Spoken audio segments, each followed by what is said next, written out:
এইখিনি 4 ঘণ্টামান তিয়াই থৈ টুকি থলোঁ। বৰা চাউল 1 কাপ, ভাত কোৱা চাউল 3 কাপ টুকি থোৱা হৈছে। এইদৰে ফুটা লগা কটনৰ কাপোৰ এখন দি দিলে তলত এনেকৈ হেৰিলে টুকি থৈ দিয়া আধা ঘণ্টামান হৈ গৈছে।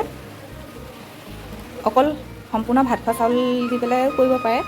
বৰা চাউলটো 1 কাপ দিছোঁ, মানে খাবলৈ সোৱাদো লাগে, অকণমান লিকটীয়া নিচিনা লাগে মিঠৈখিনি।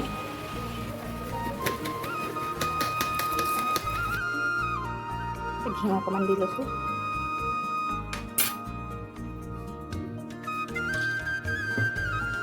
আলমণ্ড, কাজু আৰু মগজ লৈছোঁ দুটামান। অকণমান ফ্ৰাই কৰি দিম। এইখিনি অলপ ৰঙচুৱা হৈছে, বেছি টাইম নহয়, অকণমান লৰালেই হৈ গ'ল।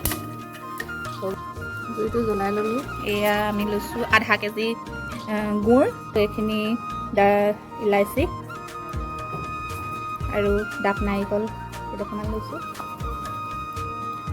ডালচেনি গুড়ি কৰি লোৱা লৈছোঁ অলপ।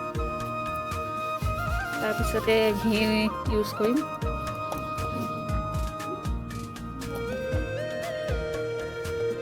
এইখিনি ভাজি লোৱাখিনি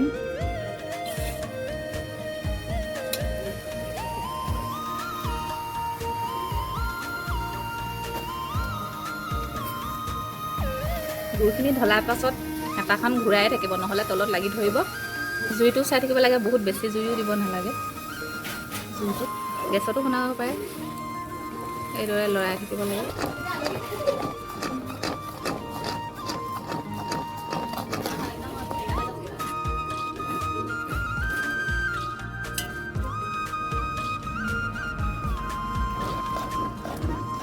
নমাব হৈ গ'ল, পূৰা গোন্ধ ওলাইছে।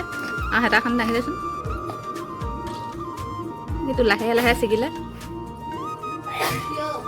ছিগিলে এনেকৈ হৈ যায় আৰু পূৰা পেলকৈ পৰি গ'লে নহয় আৰু এনেকৈ দীঘলীয়াকৈ ছিগিলে লাহে লাহে এই আঠা আঠা ভাগত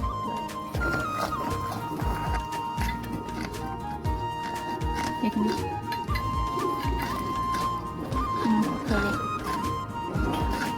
নামা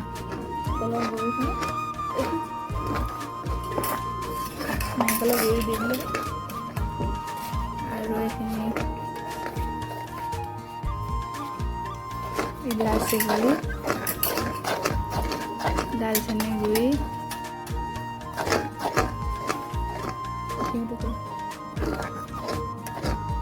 আৰু এইখিনি দি দিছোঁ।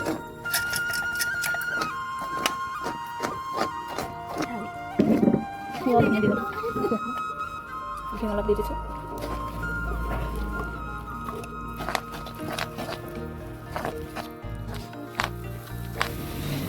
পিঠাটো 4-5 ঘণ্টামান ৰ'দত দি ল'ব লাগে, তেতিয়া সোনকালে মিঠৈখিনি বেয়া হৈ নাযায়।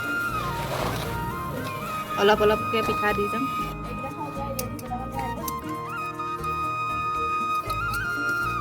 এইখিনি অকণমান লৰাওঁতে টান হৈছেগৈ, এতিয়া ডলালে ট্ৰান্সফাৰ কৰি হেৰি মঠিম পিঠা দিব।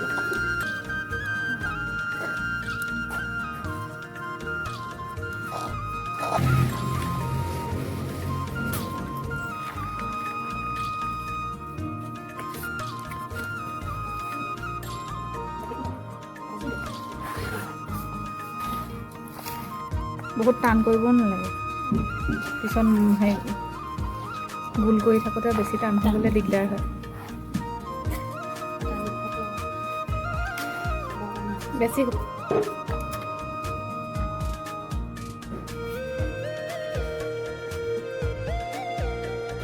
এইখিনি ৰেডি হৈ গ'ল মিঠৈ।